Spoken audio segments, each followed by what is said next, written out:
Iya, halo teman-teman semua, kembali lagi. Bukan kembali sih, selamat datang untuk mungkin video yang pertama di channel ini.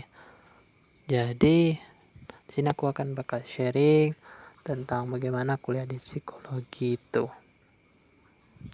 Ya mungkin ini yang nonton mungkin tidak ada, jadi ya ini buat diriku sendiri dan aku ingin meluapkan cerita-cerita yang ada di pikiranku. Jadi dulu kayak ada anggapan bahwa kalau anak psikologi atau lulusan psikologi atau guru BK atau apapun itu bisa mendeteksi orang, bisa melihat orang. Jadi kayak gimana ya teman-teman, bisa kayak tahu gitu, nah orang ini nih lagi ada masalah, orang ini nih lagi ada sesuatu yang disembunyikan, jadi bisa ketahuan. Dan itu orang psikologi pada umumnya itu kayak bisa gitu ngelihat orang, oh ini kepribadiannya gini, oh dia pendiam, ternyata oh dia berbohong. Mungkin seperti itu ya pandangan orang-orang umum. Jadi kayak takut banget gitu dibaca. Salah satu dosen saya, aku pakai aku aja kali ya, mungkin salah satu dosenku pernah cerita. Dia tuh kan dosen, cuman kalau ada bertemu orang beliau bilang ke teman-temannya bahwa saya kerja di Unmul gitu. Maksud kerja di universitas maksudnya. Sebut merek lagi, jadi apa-apa sih. Kata beliau sih kalau misalnya ketemu temennya atau orang baru gitu kuliah, kerja di mana bu? Oh saya dosen. Jadi kayak gimana gitu kan, apalagi dosen psikologi, aku dibaca nih, malah jadi takut gitu kan, jadi komunikasinya tidak baik. Jadi ya gitu anggapannya, kayak bener nggak sih kayak gitu. Setelah aku sudah 3 semester ini, belum sih, 2 semester, 3 ini kan semester 4, jadi sudah 3 semester lebih. Dan sebenarnya tidak ada yang magis dari situ, dari kenapa orang psikologi itu bisa kayak seolah-olah melihat orang, membaca orang. Sebenarnya itu dari observasi. Itu adalah senjata utama dari anak-anak psikologi, lulusan psikologi atau psikolog sendiri. Mereka bisa mengetahui karakteristik dan juga tentunya jam terbang yang menentukan.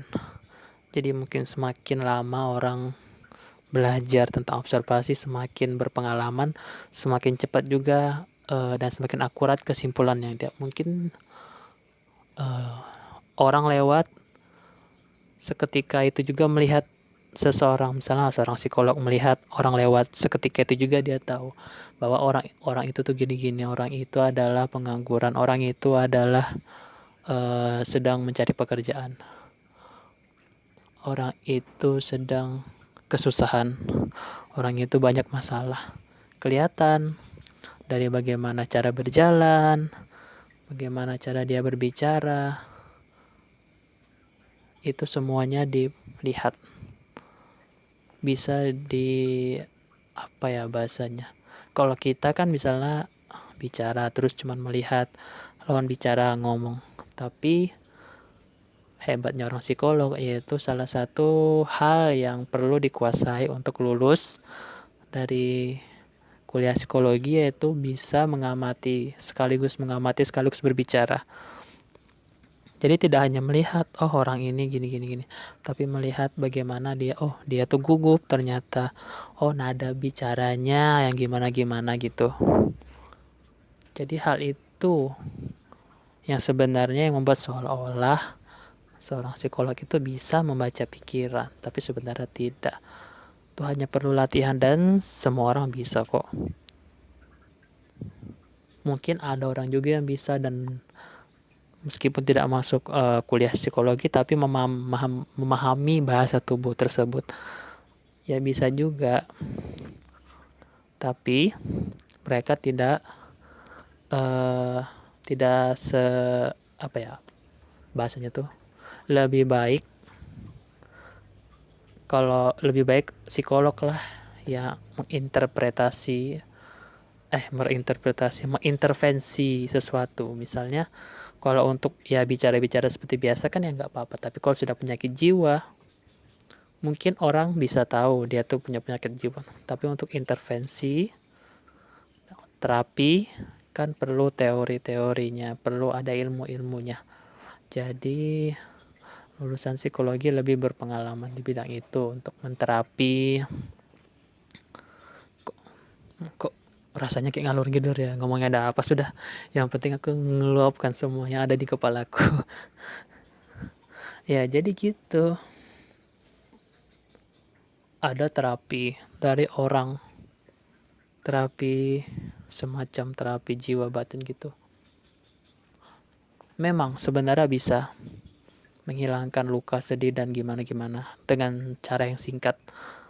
Dosen saya berkata, sesuatu yang disembuhkan secara singkat itu akan hilang, efek sembuhnya singkat juga. Jadi misalnya ada suatu penyakit itu sudah dari lama,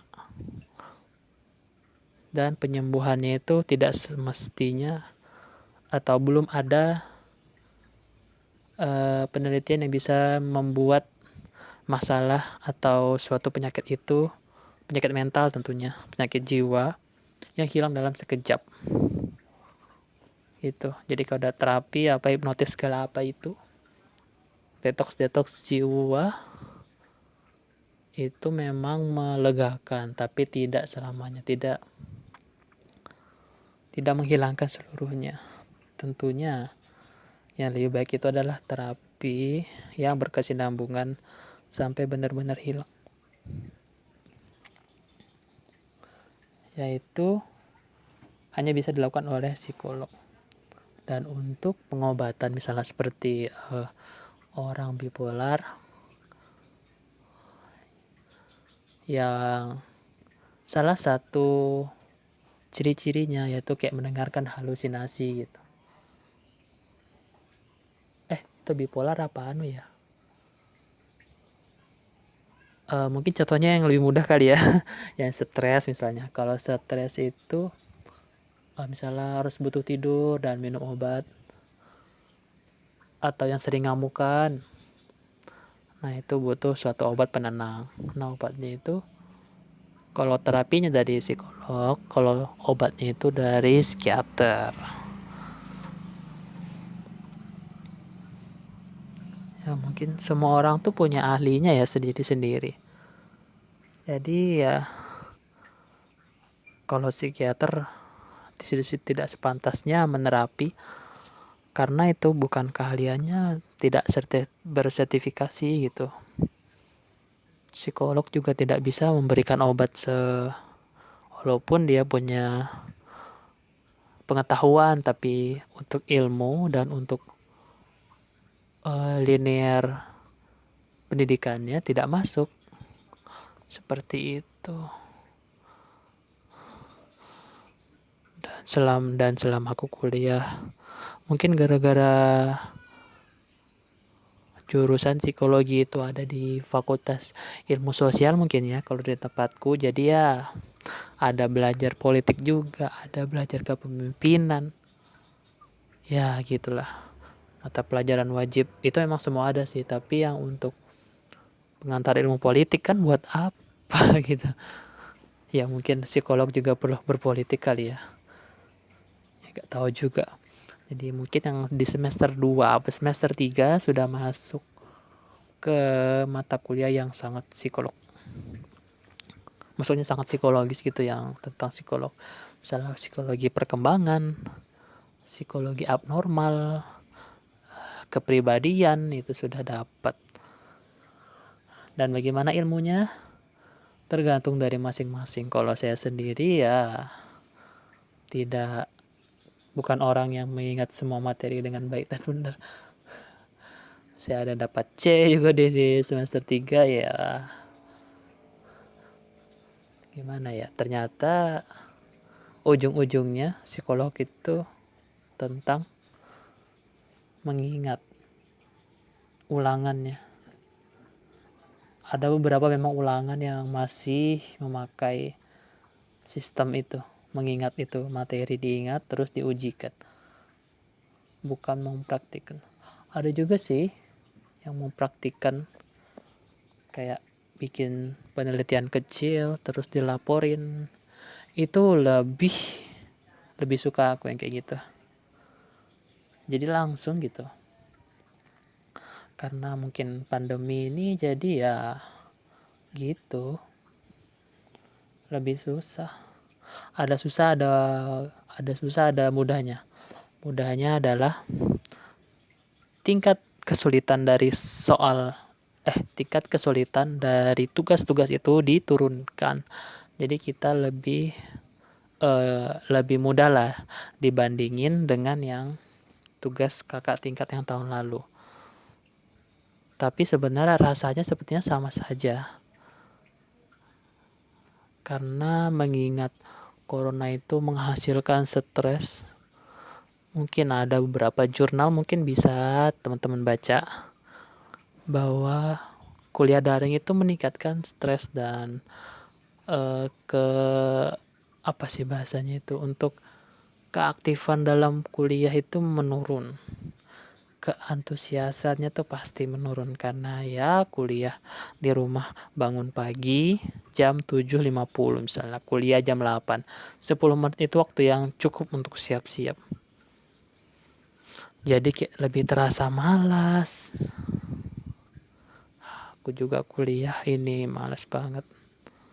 Tapi ya mau bagaimana, UKT sudah dibayar, sudah tanggung, sudah semester 4. Dan beruntungnya semua dosen di psikologi ini, secara kebetulan semua dosen ini hampir semua itu perempuan, maupun dosen maupun asdos, satu saja laki-laki. Entah mengapa, mungkin peminatnya memang kebanyakan perempuan, dan ya tentu saja para pengajarnya kebanyakan perempuan, karena mungkin banyak dibandingkan laki-laki, perempuan lebih banyak yang menyukai hal psikologis gini, berbau-bau psikologi gitu. Pelajaran lumayan menantang sih, melihat dari kakak-kakak tingkat yang bilang, nanti kamu tunggu di semester ini soal tugas-tugasnya susah, dan ternyata susah. Enggak juga, kalau dipandangnya susah ya susah.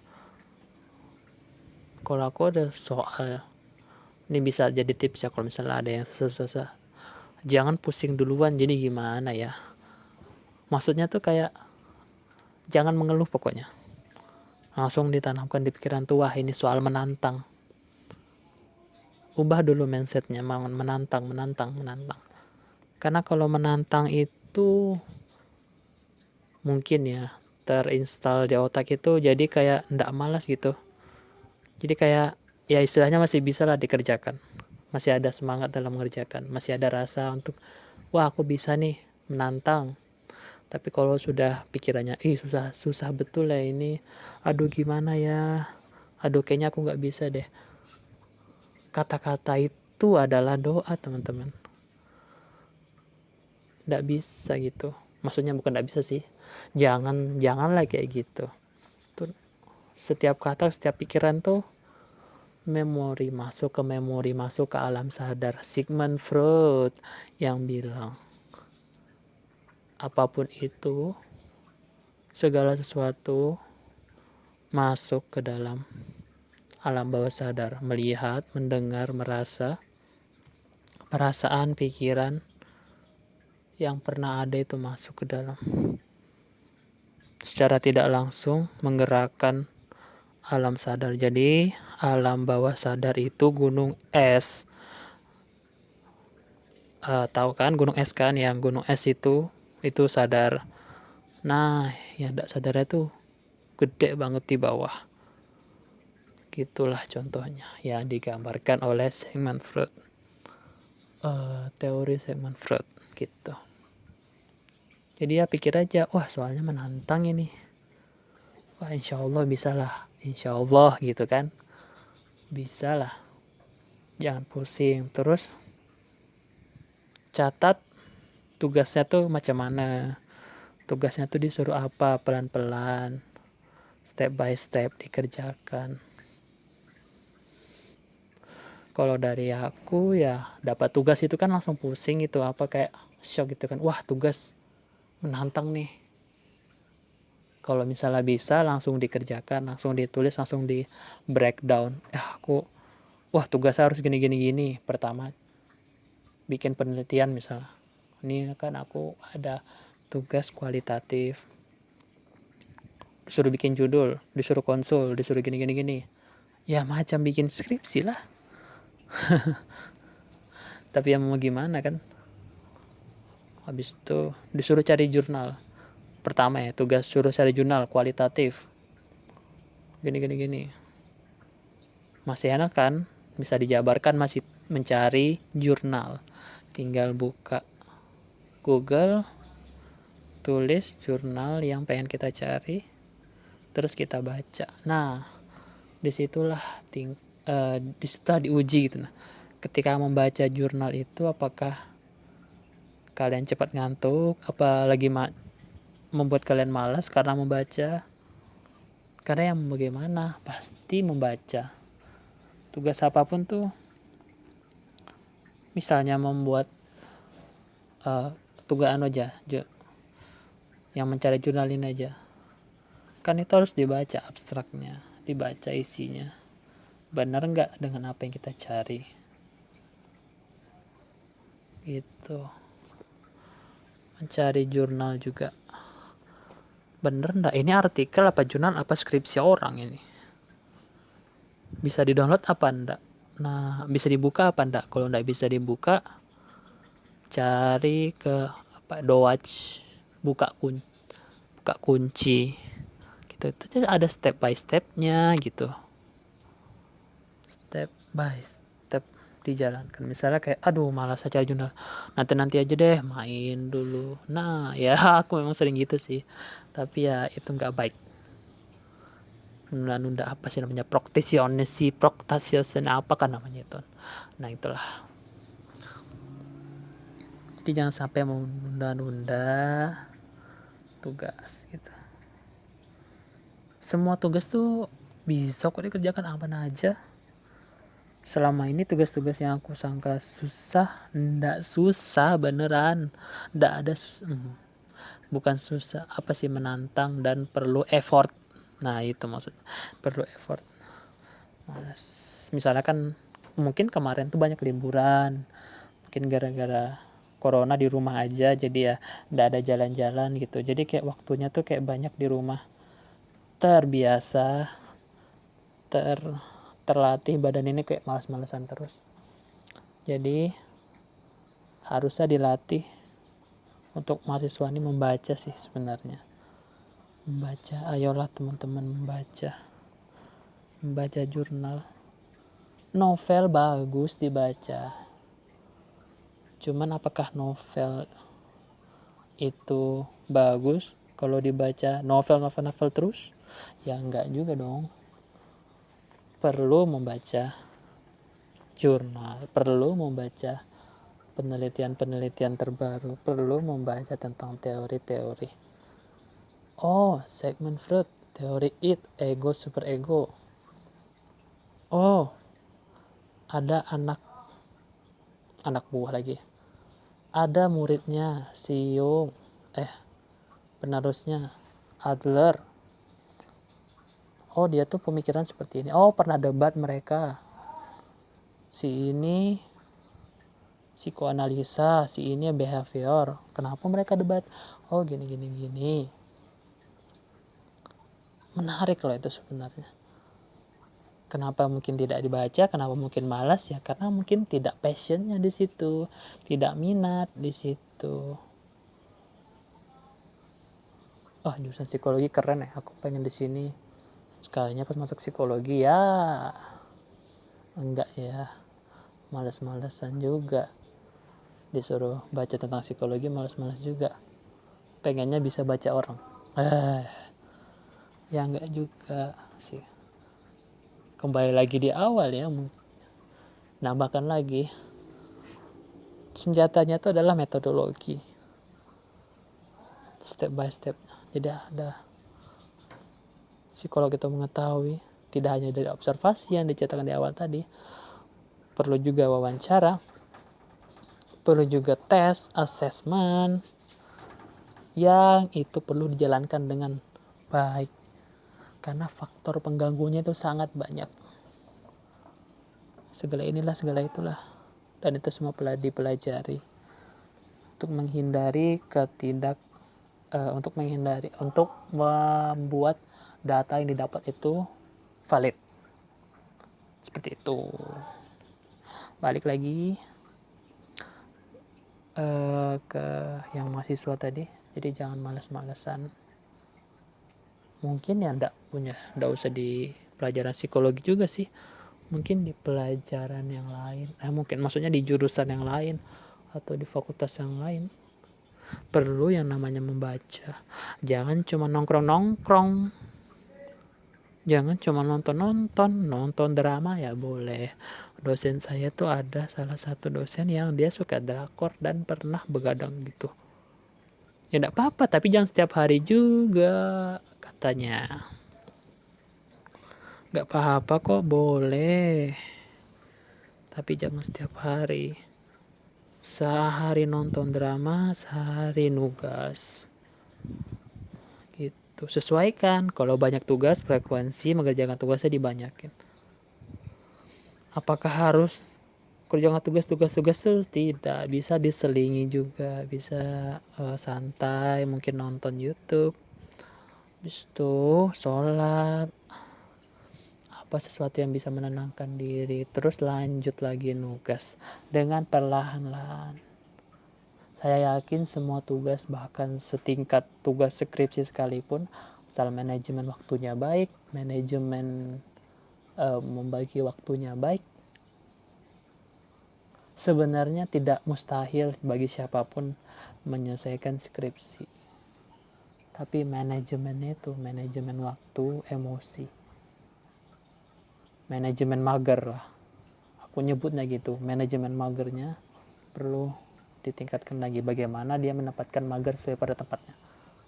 Mager di malam hari. Habis nugas malas-malasan istirahat, ya enggak apa-apa, kan malam sudah sewajarnya buat istirahat. Mungkin malam itu nugas misalnya dari jam habis maghrib sampai isya, sholat, habis itu sampai jam 9 atau sampai jam 10. Sampai jam 11 itu seharusnya tidak optimal karena tubuh itu memang sewajarnya malam itu diciptakan untuk tidur. Seperti itu. Jadi mungkin tapi kalau ada berbagai hal yang bisa membuat dikejar deadline segala apa, ya bisa dan bolehlah malam sampai begadang atau bagaimana.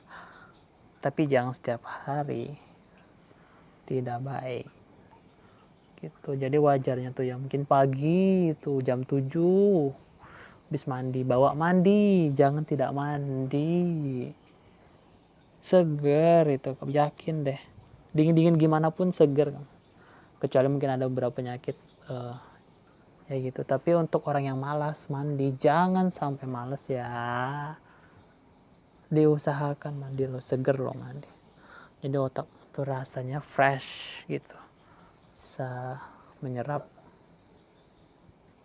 Tapi itu untuk diriku ya, mungkin untuk orang lain ada mungkin yang kalau mandi malah tambah stres, mungkin tambah kedinginan, terus ya tidak bisa menyerap. Mungkin ya, aku belum membaca jurnal tentang itu atau penelitian tentang itu. Tapi untuk diriku sendiri ya mandilah pagi itu biar segar, gosok gigi, biasakan hal-hal baik. Mungkin kalau bisa pagi tuh untuk yang Islam sholat duha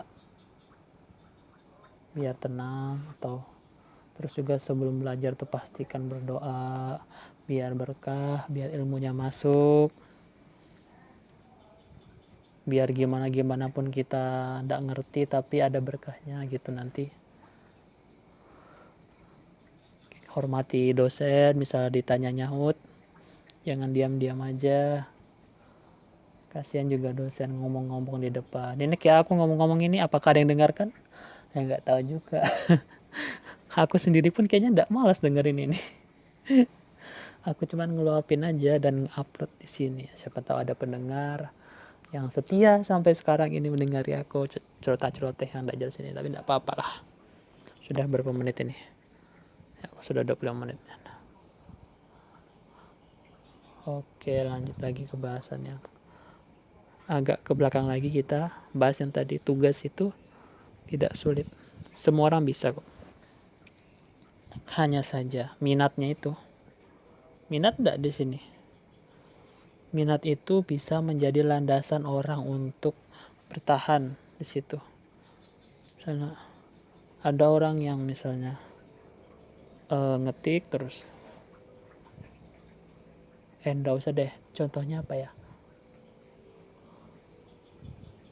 Misalnya suka bermain musik, minatnya main musik, minatnya main gitar, main alat musik terus, kayak senang gitu. Dari pagi sampai siang sampai malam main musik. Terus loh, kamu ndak jenuh kah, ndak capek kah main musik terus? Ndak apa-apa lah, aku lo suka, biarpun capek, biarpun penat, tapi ya namanya suka ya gimana dong. Nah itu yang bagus buat dikembangin, dan lebih bagus lagi kalau dia punya bakat dalam seni musik. Nah gitu, mengetahui minat dan bakat bagaimana ya, dengan tes psikologi, asesmen, untuk mengetahui di mana letak kebisaanmu. Jadi misalnya gini, kamu tuh punya keahlian di musik, tapi kamu malah sekolah atau kuliah di jurusan bisnis. Kemampuanmu tuh sayang gitu, musiknya itu. Bisa musik tapi sayang, tidak bisa dimaksimalin. Mungkin bisa jadi orang yang berbisnis gitu, tapi tidak semantap kalau kamu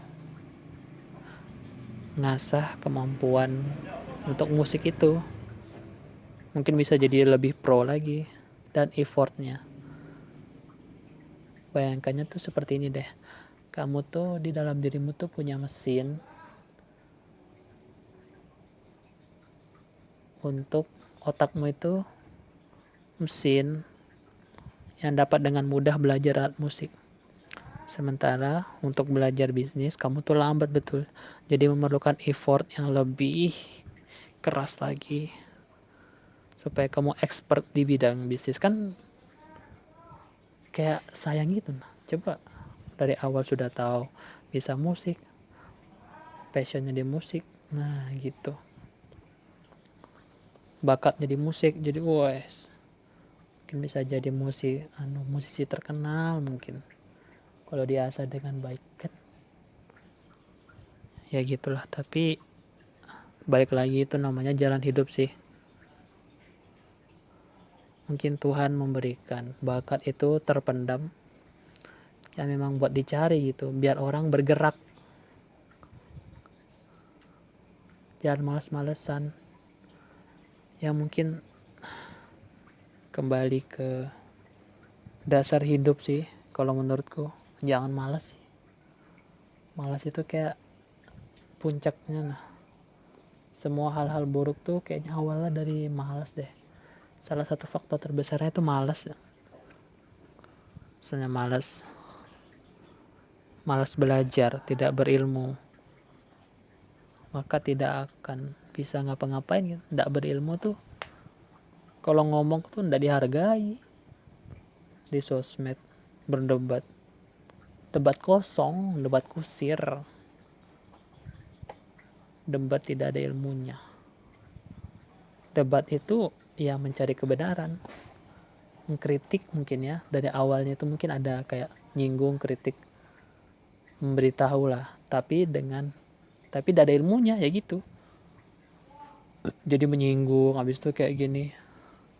Debatnya itu debat kusir, bukan berdiskusi untuk mencari kebenaran, bukan saling mengkritik yang membangun, tapi malah saling menjatuhkan, membuat dirinya merasa lebih hebat, karena bisa menjatuhkan orang. Tidak. Selama kamu menjatuhkan orang, maka dirimu juga lah yang lebih jatuh.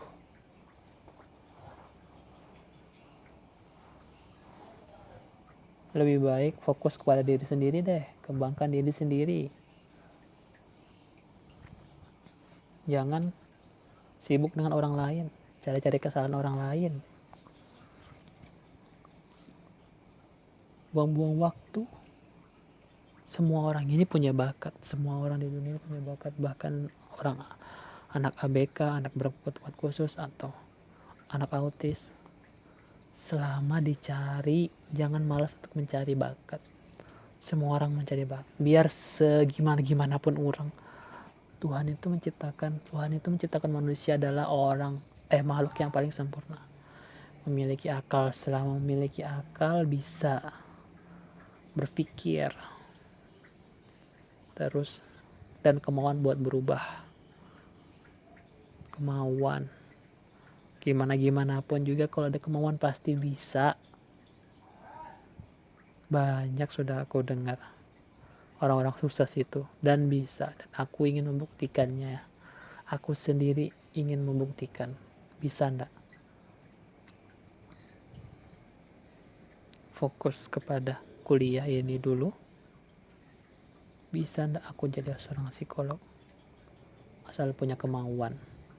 Tapi kalau aku sendiri ya kemauanku memang awalnya bukan jadi psikolog sih. Hanya pengen mendapat ilmunya, mengetahui bagaimana ilmu-ilmu, bagaimana psikologi itu, dan sekarang secara garis besar sudah mengetahui sih gimana psikologi itu, dunia psikologi itu seperti apa. Alhamdulillah sudah tahu. Bukan niat awalku untuk jadi ahli psikolog sih, ya gitulah. Mungkin aku baru itu dulu minatku sebelum mau masuk kuliah. Bingung mau apa, maunya BK atau psikologi. Ternyata diterimanya di psikologi dan aku masuk psikologi. Minat dulu. Dengerin orang cerita, dengan orang curhat tuh kayaknya senang banget. Iya gitu dulu. Tapi semakin kesini kayaknya bakatku sepertinya bukan di sini. Ya namanya dalam mencari jati diri ya. Ciri-ciri dari remaja itu mencari jati diri. Karena bingung. Dari dulu yang masih anak kecil masih pikir egosentrisme. Iya kah namanya tuh? Egosentrisme, terus dibiayain orang tua. Semakin remaja kan identitas dirinya tidak mau lagi jadikan anak-anak. Remaja itu tidak mau lagi dianggap sebagai anak-anak, ya kan? Memerlukan jati diri, makanya mencari idol, mencari panutan. Aku pengen seperti ini, aku pengen seperti dia, makalah ngefans lah sama dia. Fans itu adalah seseorang yang pengen jadi si artis itu tapi nggak kesampaian. Makanya dia suka sama suatu artis itu karena dia nggak kesampaian. Makanya dia menjadi fans. Ngerti kan? Itu jadi remaja, mencari jati diri aku. Dan semakin kesini kayaknya bukan deh. Kayaknya aku lebih ke naturalis, tentang tanaman-tanaman gitu. Belakangan ini kayaknya aku lebih suka kayak nanam-nanam gitu. Jadi mungkin nanti bisa saja skripsiku tentang pengaruh tanaman terhadap stres orang gitu. Mungkin sesuatu yang berhubungan dengan psikologi dan berkaitan dengan tanaman gitu. Ya namanya juga mencari jati diri kan. Dulu sempat tidak kuliah, sempat kerja, dan kayaknya nggak cocok, mungkin bukan passionku di situ. Minat ya minat karena ya dapat uang gitu. Tapi untuk minat psikologi ini kayaknya masih belum padam sih, masih suka aku psikologi. Tentang bagaimana orang itu, bagaimana jiwanya terbentuk, kenapa orang bisa seperti ini. Aku dulu penasaran, kenapa orang misalnya bisa melakukan kejahatan tuh, motifnya apa? Oh, ternyata bisa saja dia stres. Ada hal-hal yang sebelumnya yang melatar belakangi mengapa dia menjadi seperti itu. Oh, mungkin dulu dia waktu kecil sering disiksa. Makanya waktu dia sudah beristri atau bersuami, nyiksa pasangannya, nyiksa anaknya. Yang dia rasakan ditumpahin lagi ke orang lain. Bisa jadi, terus bisa juga ada apa namanya, bisikan-bisikan itu, bipolar atau apa ya namanya, udah aku lupa. Jadi kunci mak ya, jadi gitu. Ini aku lagi rekaman di luar dan mau dikunci. Misalnya apa lagi ya, aku juga tertarik dengan statistik itu. Kenapa tertarik juga dengan penelitian dan statistik. Kenapa dua itu? Karena dua itu bisa mengungkap sesuatu gitu, dapat kesimpulan gitu. Wah, apa yang kita cari kita dapat.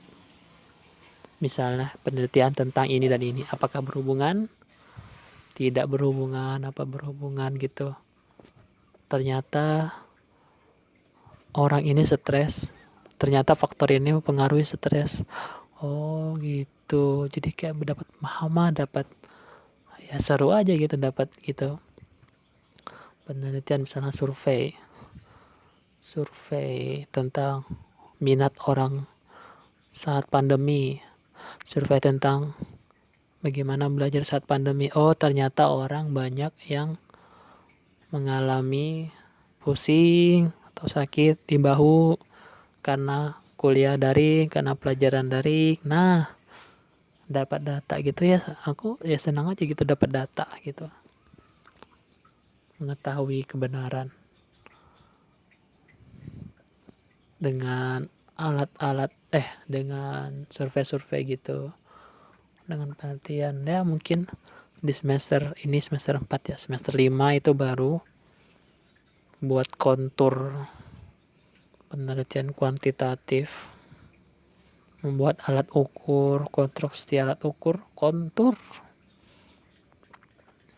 bagaimana cara mencari data dengan baik dengan alat itu. Ya mungkin aku masih belum paham sih sebenarnya, tapi gambaran besarnya itu berguna buat mencari data gitu, cari data. Untuk mata kuliahnya yang lain biasa saja sih, tugasnya itu bisa kok dikerjakan, tidak susah-susah amat. Dan karena mungkin kebanyakan perempuan dosennya, jadi gimana ya, kayak lebih santai gitu ya, lebih santai, lebih paham gitu, tugasnya disampaikan dengan jelas, terus bagaimana gini bagaimana gitu, baik.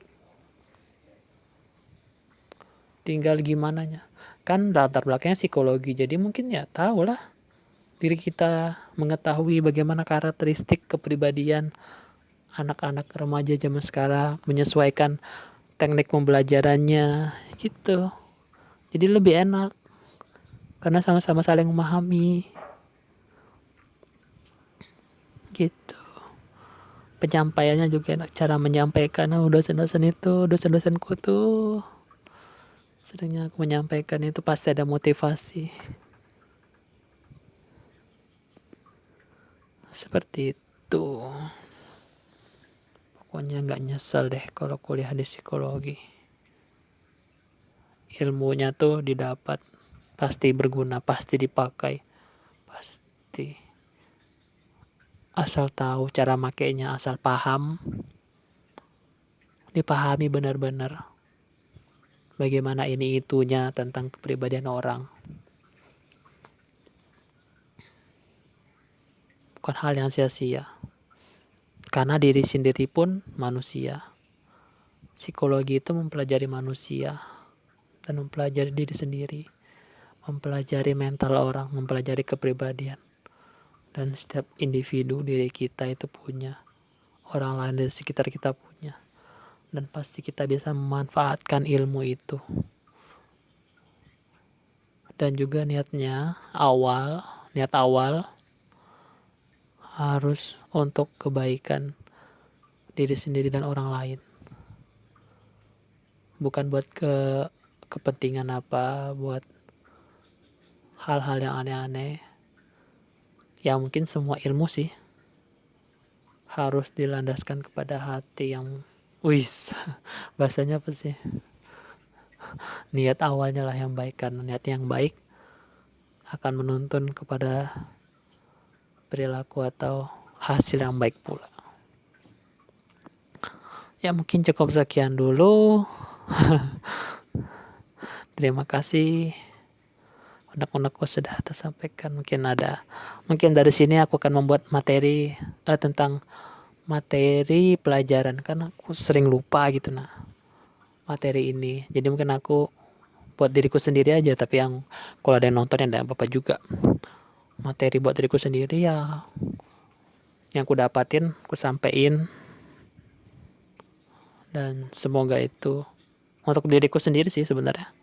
Jadi aku bisa ingat gitu.